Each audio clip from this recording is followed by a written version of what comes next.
2024년 12월 25일 성탄 축하 예배에 하나님께서 우리에게 주시는 말씀은 누가복음 2장 10절에서 14절 말씀입니다. 우리 모두 일어나셔서 받들어 봉독하겠습니다. 천사가 이르되 무서워하지 말라. 보라, 내가 온 백성에게 미칠 큰 기쁨의 좋은 소식을 너희에게 전하노라. 오늘 다윗의 동네에 너희를 위하여 구주가 나셨으니 곧 그리스도 주시니라.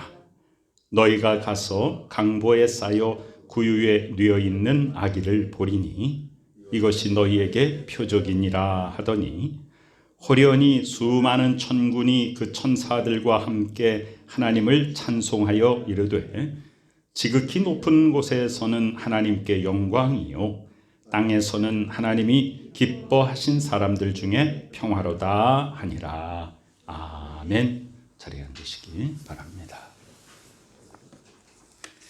오늘 말씀의 가장 중심 주제는 하늘에서는 영광이고 땅에서는 평화입니다. 어떻게 예수님이 이 땅에 오신 것이 하나님께 영광이 되고 우리에게 평화가 되는 것일까요?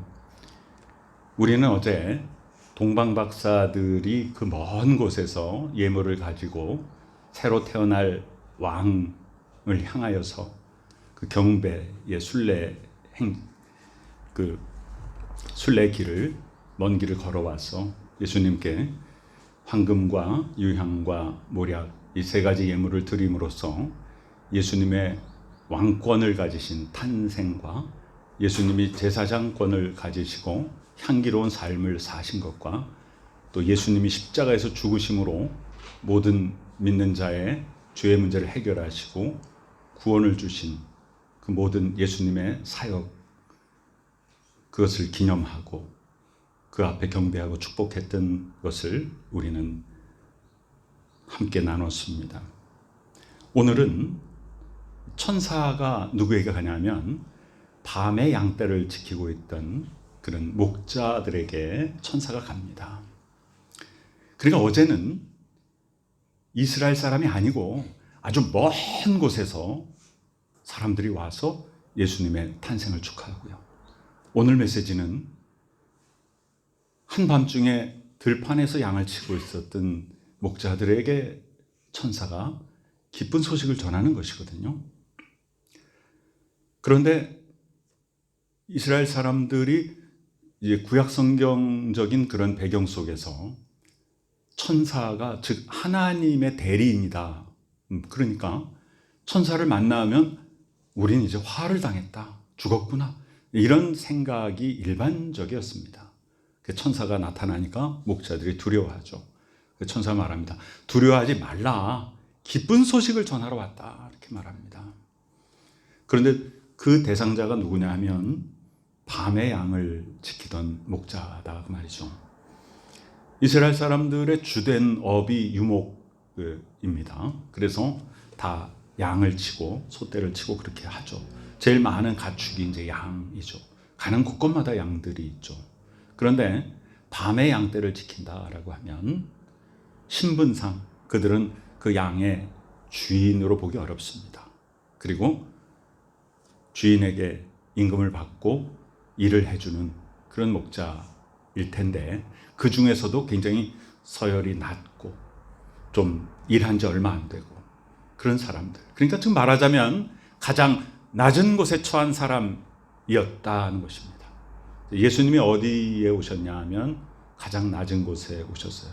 근데 우리가 가장 낮은 곳 그러면 베들레헴 마구간 생각하죠. 물론 거기 가장 낮은 곳인데 정말 1차적으로 가장 낮은 곳이라고 하는 것은 하나님이신 예수 그리스도께서 그 하늘의 보좌, 영광의 보좌를 떠나서 그것을 버리고 우리 인간과 똑같은 몸을 입고 이 땅에 오신 것 자체가 최고의 낮아짐입니다.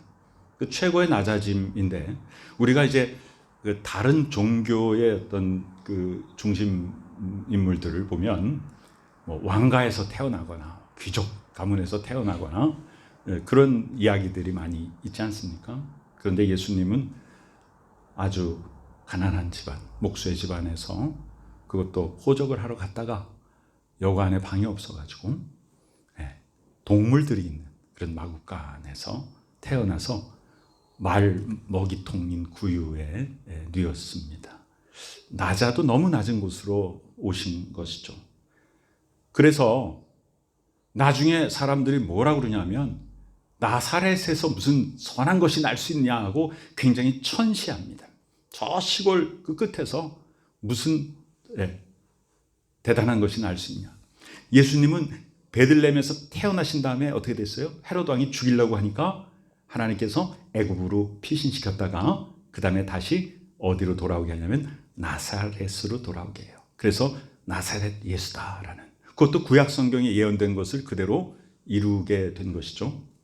그래서 예수님은요, 아무 보잘것없는 집안에서 태어나고 아무 보잘것없는 지역에서 어느 누구에도 인정받지 못하고 그렇게 자라나시게 됩니다. 근데 그곳에 선한 곳이 있고 그곳에 빛이 있고 그곳에 바로 평화의 중심이 있는 것이죠. 천사가 말합니다. 무서워하지 말라. 보라, 내가 온 백성에게 미칠 큰 기쁨의 좋은 소식을 너에게 전한다. 그냥 한 개인이 아니라 온 백성에게 미치는 큰 기쁨의 좋은 소식이다 그랬어요. 예수 그리스도는 지극히 높으신 이의 아들입니다.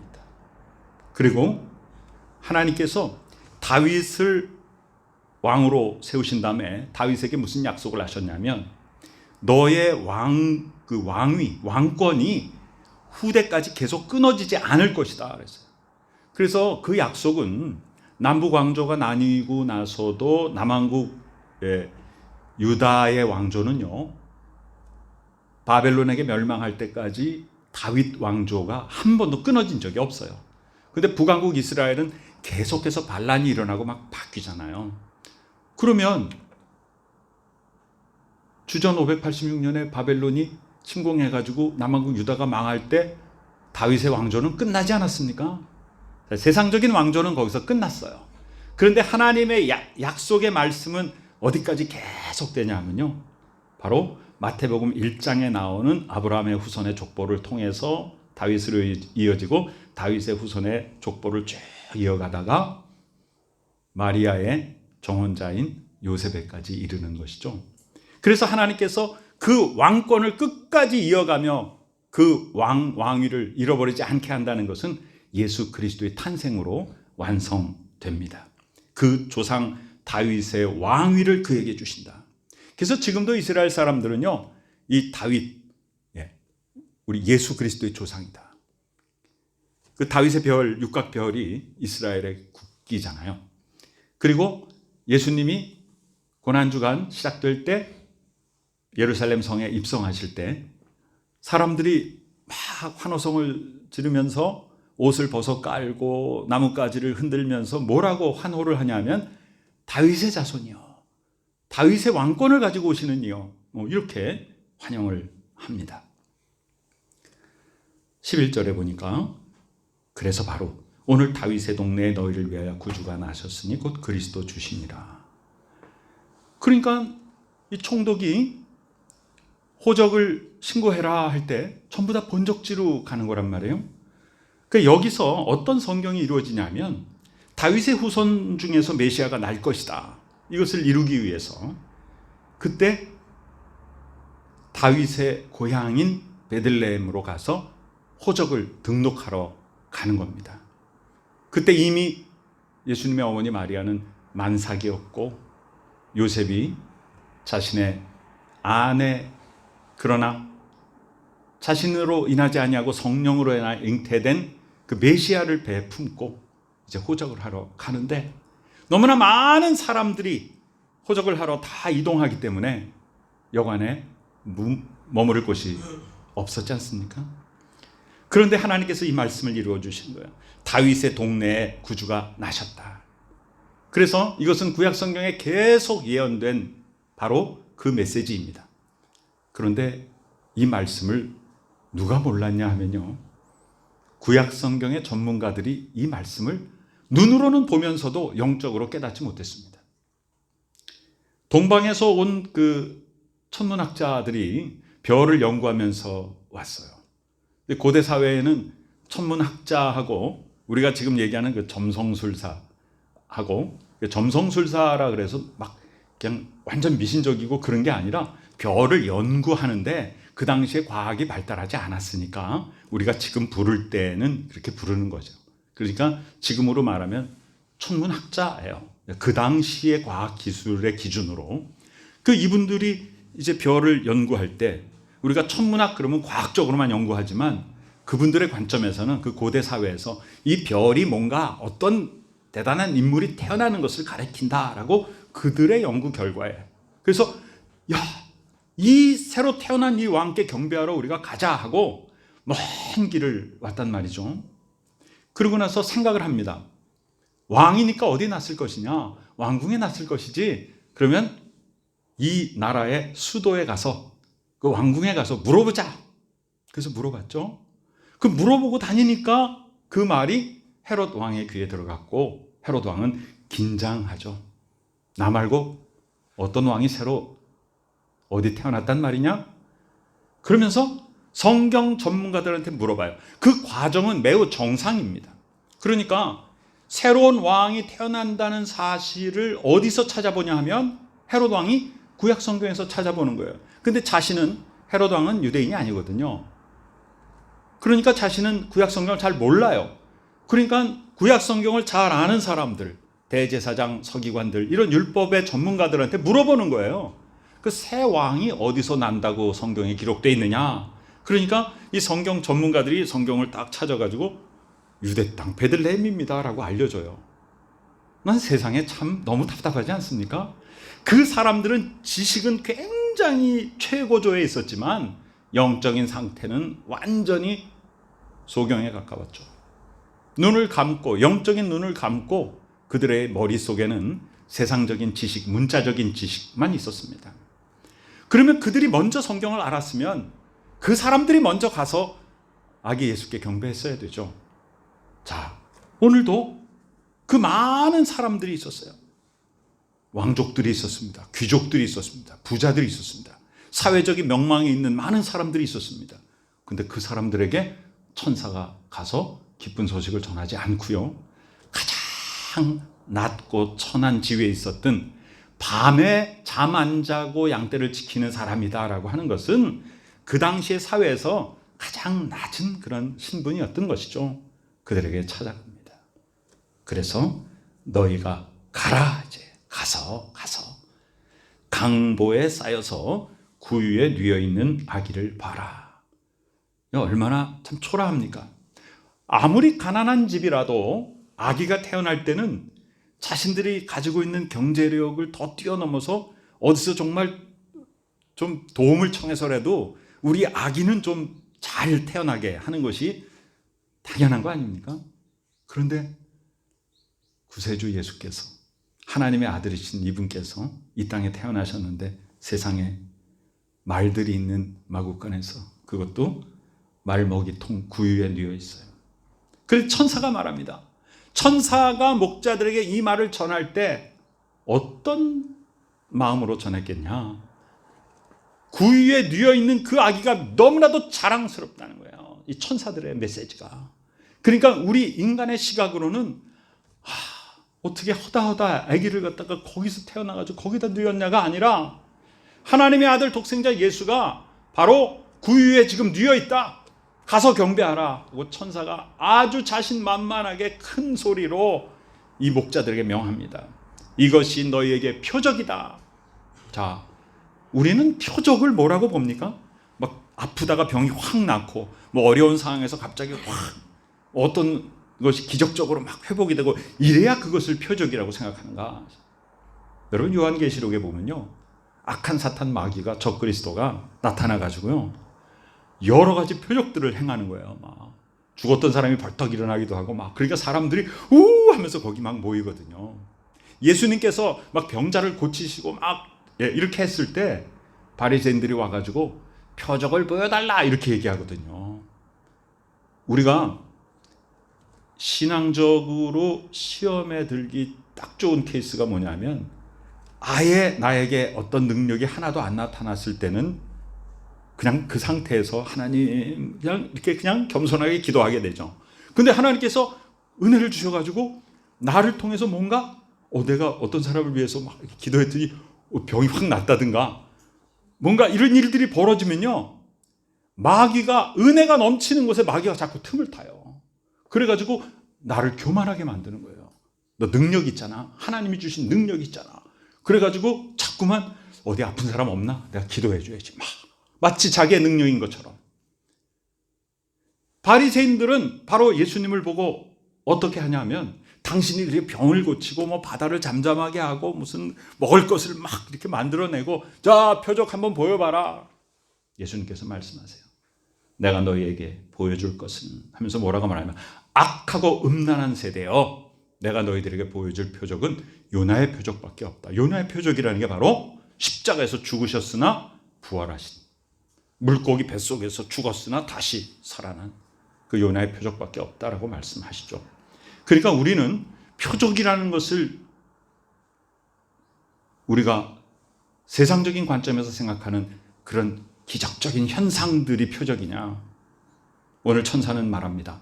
예수님 자체가 표적이다, 그 말이에요. 예수님 자체가 우리의 믿음의 중심이지 병 낫는 현상이 우리의 믿음의 중심이 아닙니다. 나의 어려웠던 것들이 해결되는 그것 자체가 나의 신앙이 아니에요. 나의 신앙은 예수 그리스도 자체입니다. 아기를 보리니 그 구유에 누워있는 아기가, 그 자체가, 예수님 자체가 바로 표적이다. 어떤 표적이에요? 우리를 구원하시는 하나님의 사랑의 표적이다, 그 말이에요.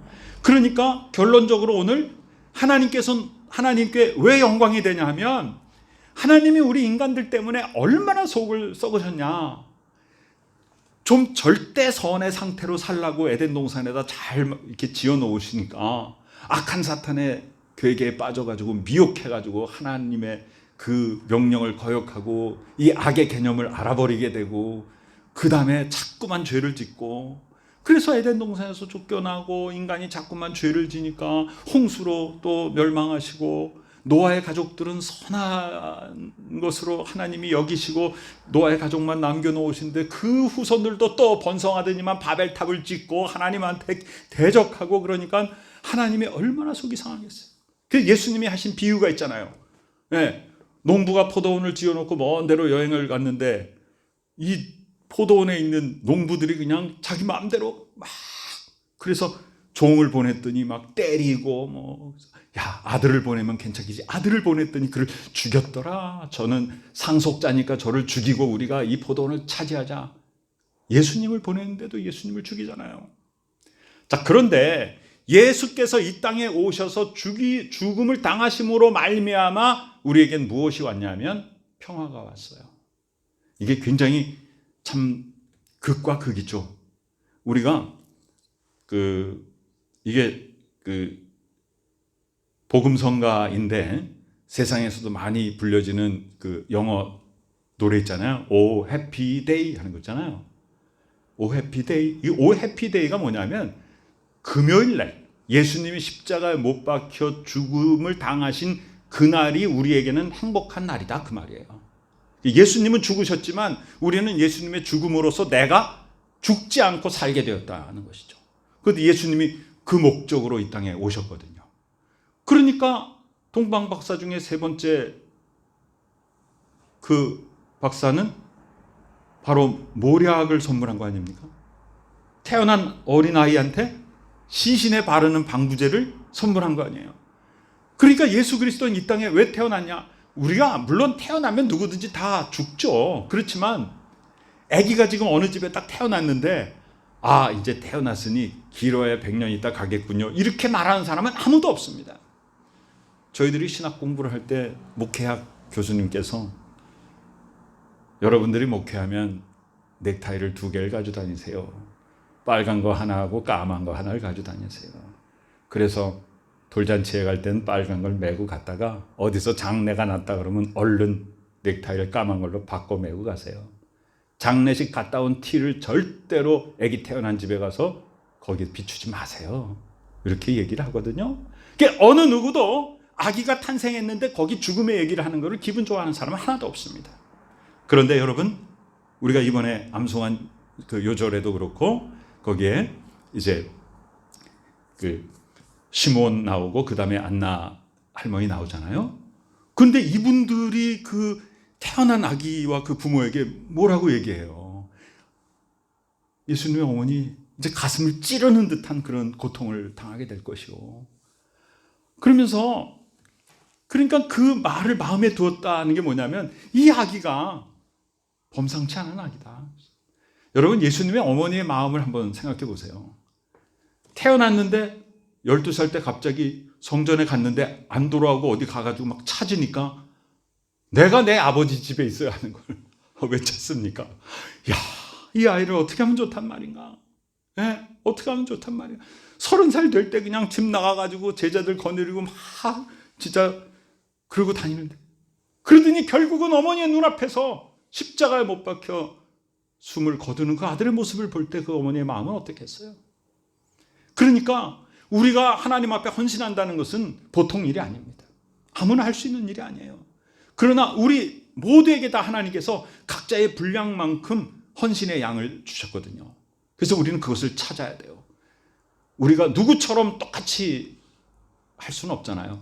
하나님이 각자 다른 모양으로, 토기장이신 하나님께서 우리의 그릇의 모양을 다르게 만드셨어요. 크기와 모양을 다 다르게 만드셨어요. 용도를 다 다르게 만드셨어요. 거기에 맞게 우리는 그 분량만큼 하나님 앞에 우리의 삶을 드리는 거예요. 13절에 보니까 호련히 수많은 천군이 그 천사들과 함께 하나님을 찬송합니다. 성경의 전체를 보면, 우리 요한계시록을 보면서 거기에 나와 있는 여러 가지 모습들은 구약 성경에 주로 다니엘서에 또 많이 나와 있어요. 그래서 천천히요 만만이다, 이런 천군과 천사들이 하나님께 경배하는 모습들이 많이 나오거든요. 그러면서 선포합니다. 지극히 높은 곳에서는 하나님께 영광이다. 왜 영광이냐? 그렇게 죄짓고 속삭이던 이 인간들을 이제 구원하게 됐으니 그게 하나님께 영광이 되는 것이죠. 우리가 구약 성경의 선지서들을 보면 하나님께서 뭐라고 말씀하세요? 이런 예배의 형식, 동물 잡아서 태워 죽이는 제사, 이런 거, 뭐 갖다 바치는 거, 뭐 절기를 지키는 거, 이거 다 집어치워라. 하나님이 아주 강하게 말씀하셔요. 너의 삶을 똑바로 살아라. 어찌하여 예배의 형식은 지키면서 삶은 예배자의 모습이 아니냐. 그러니까 하나님께 영광이 돼요? 그 제사의 제도들이 하나님께 영광이 안 되잖아요. 하나님 마음만 더 아프게 하는 거예요. 그런데 이제는 진정한 신앙의 핵심을 찾은 거예요.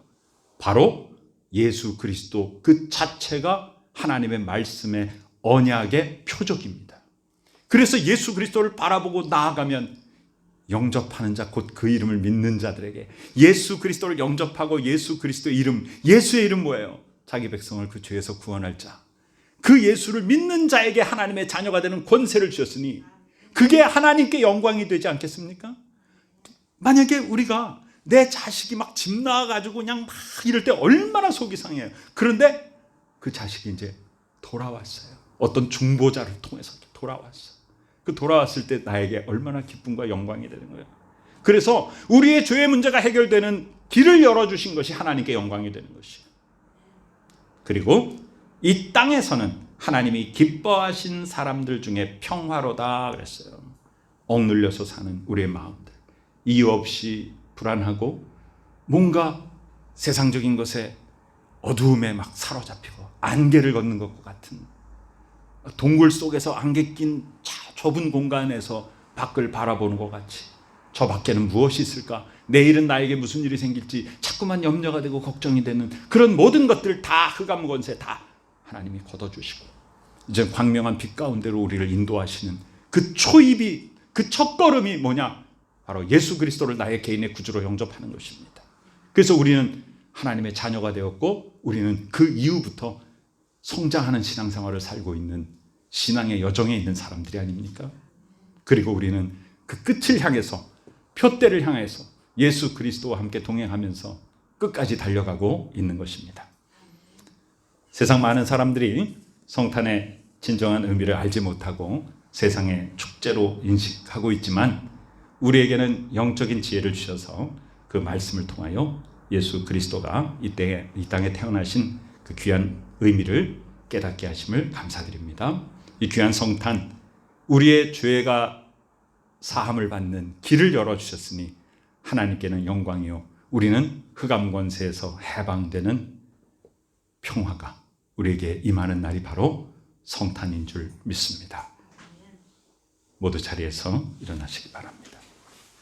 하나님의 은혜 감사드립니다. 우리가 예수 그리스도를 믿고 하나님의 자녀가 되었으니 그 자녀된 신분에 합당하게 믿는 자의 명예를 지키며 세상 속에 섞여 살지 않고 세상을 변화시키는 그리스도의 능력을 바라게 하여 주시옵소서. 지금은 우리 구주 예수 그리스도 귀하신 은혜와 하나님 아버지 크신 사랑하심과 성령님의 놀라운 역사하심이 이 세상에서 평화의 사도가 되어서 진정한 평강을 이루며 하나님 앞에 더욱더 가까이 나아가는 복된 믿음의 식구들의 머리 위에 지금부터 영원까지 함께 계시옵기를 간절히 축원하옵나이다. 아멘.